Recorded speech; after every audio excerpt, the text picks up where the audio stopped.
राधा वल्लभ श्री हरिवंश श्री जी की कृपा से आप सभी भक्तजन एकदम प्रसन्न होंगे। श्री प्रियाजू के नाम में मस्त होंगे, श्री जी की सेवा में होंगे। तो लाडली जी की अत्यंत कृपा से हम श्री पंडित जी महाराज के पावन चरित्रों को श्रवण कर रहे थे। कल तक में चरित्र में हमने श्रवण किया कि क्रोध बड़ा हानिकारक होता है। जो साधक है उसे क्रोध से एकदम दूर रहना चाहिए, उसे कभी भी क्रोध नहीं करना चाहिए।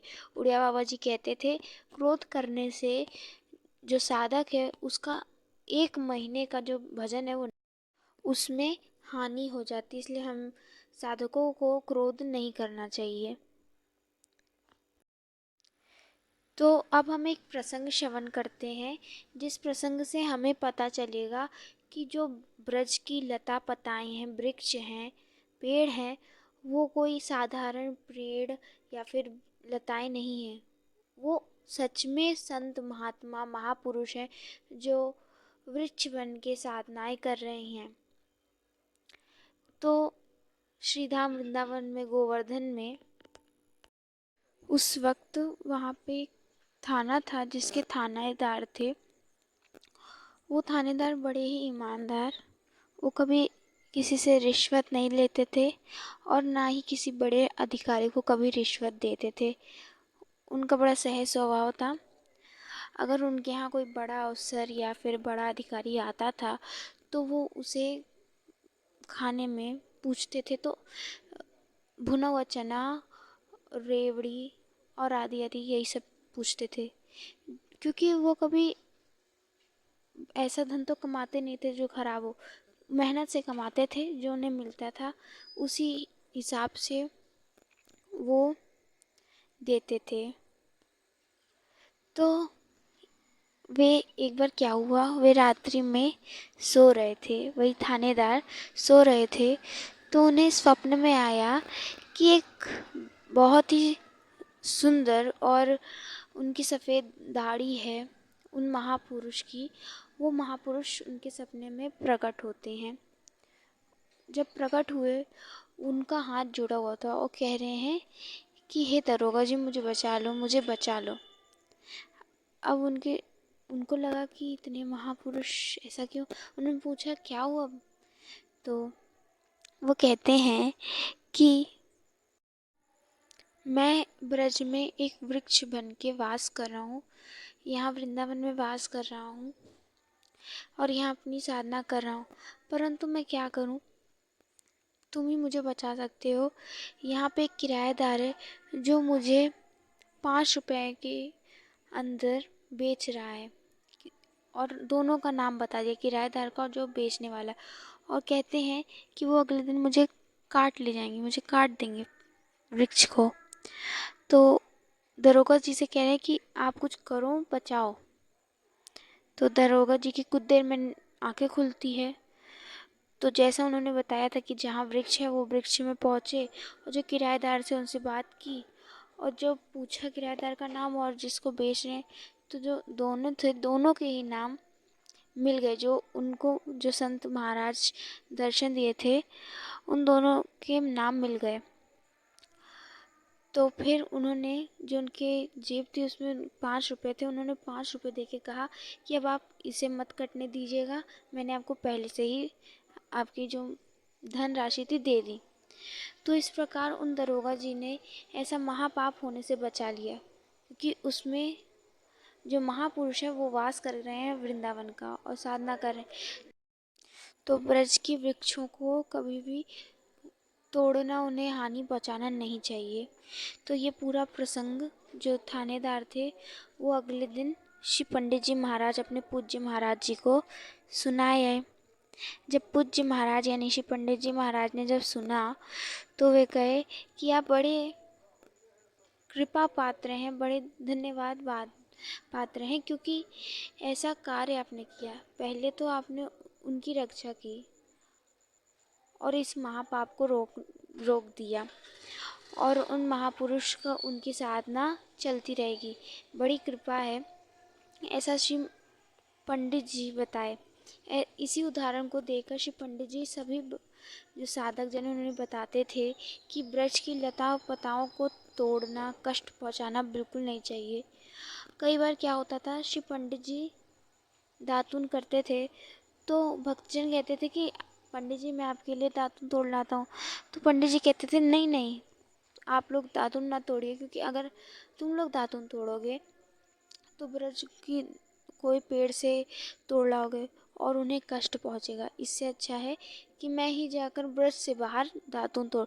तो पंडित जी ब्रज के अंदर की जो वृक्ष थे उनसे नहीं तोड़ते थे, बाहर जो थे उनसे तोड़ कर लाते थे, क्योंकि वृंदावन चिन्मय धाम है, कोई साधारण जगह नहीं है, वो चिन्मय धाम है। तो वहाँ वास करने वाले जो जन हैं, वृक्ष, वहाँ का एक एक चींटी, पहाड़, सब चिन्मय है, सब प्रणाम योग्य है। इसलिए ब्रज की लता पताओं को कष्ट नहीं पहुंचाना चाहिए। श्री पंडित जी इस उदाहरण से सबको समझाते हैं। तो एक श्री पंडित जी का बड़ा सुंदर प्रसंग आता है स्वभाव का, कि श्री पंडित जी कितने दयामय स्वरूप के थे, कितने दया था उनके हृदय में किसी भी प्राणी के प्रति। वो कभी भी किसी को नीची दृष्टि से कभी नहीं देखते थे। तो एक सेठ जी हुए थे हाथरस के, जिनका नाम था राधा कृष्ण। वो मैनेजर थे, पहले मैनेजर के पद पे थे, मंदिर के मैनेजर थे। तो उस वक्त श्री पंडित जी 3 ही बजे उठकर स्नान दान कर लिया करते थे, और जो अन्य साधक जन रहते थे वे भी उठकर, उनका अलार्म बजता था, उठते थे और फिर पहले श्री पंडित जी को प्रणाम करते, फिर आदि आदि वे भी कार्य किया करते थे। तो श्री पंडित जी उस दिन था, तो वे जल्दी उठे और वे स्नान किए, अपनी सारी क्रियाएं की। नित्य क्रिया करने के बाद वो तुलसी मंदिर के पास नीम के पेड़ के नीचे अपने सेवित ठाकुर की सेवा करने लग गए। उस वक्त जो वो मैनेजर थे, उनका नियम था कि वो प्रतिदिन श्री पंडित जी महाराज का दर्शन करने आते थे, उन्हें नमन करने आते थे। तो क्या हुआ कि इन रोज तो आते थे, परंतु इस बीच उनके पैर में बहुत ही बड़ा फोड़ा हो गया था, जो कि कष्ट दे रहा था चलने में। परंतु उनका नियम था कि उन्हें श्री पंडित जी को प्रतिदिन प्रणाम करना है, नमन करना है। तो उस फोड़े में ही श्री जो राधा कृष्ण मैनेजर जी थे वो चलने लग गए, परंतु उसे चला नहीं जा रहा था। तो नीचे हाथ का तला रख कर घिसट घिसट के वो चलते हुए श्री पंडित जी महाराज के पास आए। किसी प्रकार वे आए कुछ दूरी पे ही थे तुलसी मंदिर से। तभी वहीं पर श्री पंडित जी की नज़र गई। उन्होंने देखा कि जो मैनेजर है वो तो घसीट घसीट के प्रणाम करने आ रहा है। तो क्या था, श्री पंडित जी का हृदय इतना भावुक, वे सोचे कि इनको कितना पीड़ा हो रहा है और ये मेरे को प्रणाम करने आ रहे हैं। तो श्री पंडित जी अपनी सेवा को छोड़ सर्वप्रथम उठे और उठकर उन मैनेजर के पास भागे और उनके सामने जाकर खड़े हो गए। कारण ये, क्योंकि श्री जो मैनेजर थे उनको बड़ा कष्ट हो रहा था आने में। उनके ऐसे कष्ट को देख बड़े दुख हो रहा था श्री पंडित जी को। तो श्री पंडित जी स्वयं आके खड़े हो गए, और जैसे ही पंडित जी खड़े हुए, मैनेजर जी के लिए जो कार्य था वो आसान हो गया और उन्होंने अपना नियम पूर्ण किया। क्या नियम? कि श्री पंडित जी के चरण को स्पर्श किया, उन्हें प्रणाम किया। यहाँ पर श्री पंडित जी ने उनके जो नियम था उसे पूर्ण करने के लिए श्री पंडित जी स्वयं ही चले आए अपने सेवा को छोड़, जो कि उन्हें की दयालुता को दिखाता है। अगर कोई और होता तो शायद वो उठ के नहीं आता। देखिए, पीड़ा में जब श्री पंडित जी किसी को देखते थे, ये महापुरुषों का हृदय जो होता है बड़ा कोमल होता है, बड़ा सहज होता है, वो बड़े ही सहज स्वभाव के होते हैं। ऐसे ही एक बार क्या हुआ था, एक ऐसी ही घटना आती है। श्री पंडित जी उन बीच भिक्षा मांगकर वो अपना गुजारा करते थे। भिक्षा में जो मिलता था ब्रजवासियों से उसे पाते और अपना जीवन उसी के सहारे चलाते, अपने प्राण का पोषण करते, जो भी ब्रजवासी जन दे देते थे। उन्होंने जीवन भर भिक्षा पाई, परंतु जब श्री पंडित जी की वैसी दशा नहीं रह गई थी कि वो जाकर, तब श्री ठाकुर जी की कृपा से जैसे उनको मिल जाता था वो पाते थे। तो उन्होंने पूरा जीवन भिक्षा मांगी। तो एक बार क्या हुआ, श्री पंडित जी ही भिक्षा मांगने जा रहे थे, तो उन्होंने देखा कि एक नाली है, जिस नाली में एक पिल्ला कई देर से कू कू कू कू आवाज़ निकाल रहा है। पंडित जी ने जब गौर करके देखा तो क्या पाया कि वो जो पिल्ला है वो उस नाली में से निकलने की कोशिश कर रहा है। वो निकल नहीं पा रहा, उछाल लगा रहा है, निकल नहीं पा रहा है। नाली थोड़ी बड़ी, वो निकल नहीं पा रहा है। वो इतना मासूम, श्री पंडित जी उसे देख रहे हैं कि वो बेचारा निकलने की प्रयास कर रहे हैं, परंतु निकल नहीं पा रहा है। तो पंडित जी का इतना दयामय हृदय, वे दौड़े और उस कीचड़ लगे हुए पिल्ले को उन्होंने अपने दोनों हाथों से, अपने दोनों कर कमलों से उठा लिया और उसको लेकर गए अपने घर। और क्या किया, सर्वप्रथम उसको गर्म पानी से स्नान कराया, उसे धुलाया, उसके कीचड़ को मिटाया, फिर रुमाल से अपने पोंछा, फिर उन्होंने उसको धूप सिकवाई, तपवाई, जिससे वो धूप सेक ले तो उसके अंदर थोड़ी गर्माहट हो जाए। और फिर उस पिल्ले को ऐसी जगह रख दिया, छोड़ दिया, जिससे वहाँ कष्ट ना हो।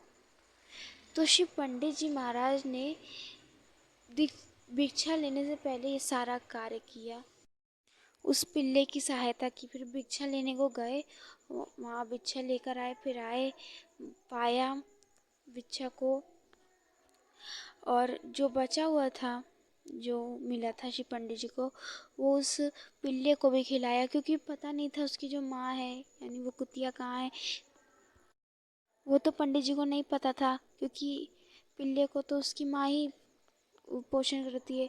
तो यहाँ पे उस पिल्ले की माँ भी नहीं मिल रही थी, तो श्री पंडित जी ने उसे पवाया। तो यहाँ पे श्री पंडित जी ने बिना स्वार्थ के, निस्वार्थ भाव से उस पिल्ले की सेवा की। यहाँ पे श्री पंडित जी को मोह नहीं था, क्योंकि मोह में हमारा कुछ स्वार्थ होता है, हम सुंदरता देखते हैं, कुछ हमें चाह होती है, तब गलत है। परंतु श्री पंडित जी ने यहाँ मोह नहीं किया, उन्होंने सेवा भाव से उसे बचाया और फिर उसको देखा। परंतु अगर अभी हम जन होते तो हम सोचते कि क्यों हम नाली में हाथ डाल के उसको निकालें, ऐसा हम क्यों करें, पड़े रहने दो। हम लोगों का विचार ऐसा ही रहता है, हम लोग ऐसा ही कर। परंतु श्री पंडित जी महापुरुषों, भक्तजनों का, सहज जनों का, दीन जनों का जो हृदय होता है वो बड़ा ही कोमल होता है। वो अपने बारे में न सोच, सामने जो है उसके बारे में सोचते हैं। तो श्री जी से हमें यही निवेदन करना चाहिए, यही मांगना चाहिए, हे लाडली जो जिस प्रकार जो इतने बड़े बड़े भक्त जन हुए हैं, महान संत जन हुए हैं, उनकी नख के बराबर ही, उससे भी कम आप हम पे इतनी कृपा करें कि हमें, हमारे अंदर भी वैसी सहजता, सरलता, कोमलता आ जाए। श्री जी से कृपा ये मांगना चाहिए, हमको मांगना चाहिए, क्योंकि ये बहुत ही ज़रूरी है। एक भक्त के जीवन में सहजता होना बहुत ही ज़रूरी है। तो श्री जी की कृपा से आज के प्रसंगों को यहीं विराम देते हैं। लाडली जी अपनी कृपा बरसाती रहें, और जल्दी ही कल हम बड़ा सुंदर प्रसंग श्रवण करेंगे। ज़रूर सुनिएगा, जहाँ पर श्री राधा बाबा और श्री भाई जी से श्री गया प्रसाद जी महाराज का दिव्य मिलन होता है। इस प्रसंग को हम श्रवण करेंगे। देखिए श्री जी हम सभी भक्तजनों पे कितनी कृपालु हैं, कितनी दयालु हैं, जो हमें इतने बड़े बड़े महापुरुषों के बारे में जानने को, उनके चरित्र को सुनने को, ऐसी अद्भुत अद्भुत लीलाओं को श्रवण करने को मिल रहा है। ऐसे ही हम जो जीव संसार में मिले घुले थे, हमको कहाँ से उन्होंने कीचड़ से उठाकर ऐसे स्वच्छ पानी में डाल दिया। कितनी कृपालु हैं श्री लाडली, जो हम नहीं बता सकते। तो श्री जी ऐसी कृपा करें कि अपने मार्ग में सदैव हमें बनाए रखें। अभी लाडली जी की कृपा से यहीं पे विराम देते हैं। तब तक के लिए आप सभी भक्तों को राधा वल्लभ श्री हरिवंश श्री हरिवंश श्री हरिवंश।